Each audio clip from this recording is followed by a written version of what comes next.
नमस्कार मित्रांनो, आज आपल्याकडे आलेली आहे 2022ची मारुती सुझुकी इको। मित्रांनो, गाडी first owner petrol plus CNG आहे। गाडीचं शारी टायर बघू शकता, 50 ते 60% फर्स्ट जेंटर पाहू शकता। मॅन्युअल गिअरबॉक्स आहे, AC आहे, साऊंड सिस्टम आहे। गाडी फुल कंडिशन मध्ये आहे, कंपनी फिटेड CNG आहे।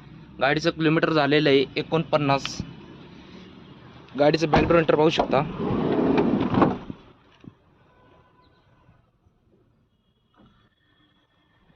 एकदम नीट कंडिशन मध्ये आहे।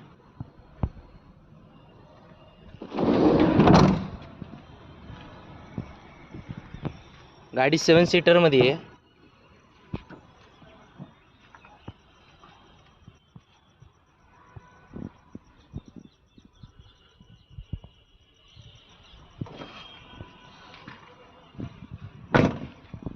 मित्रांनो, गाडीचं प्राइस कोट केलेली आहे 6,25,000। नेगोशिएबल प्राइस आहे। गाडीवर लोन करून भेटेल। 2022ची Maruti Suzuki Eeco petrol plus CNG company fitted. मित्रांनो, आपल्या चॅनल नवीन असेल तर चॅनलला सबस्क्राईब करा आणि जास्तीत जास्त शेअर करा। धन्यवाद।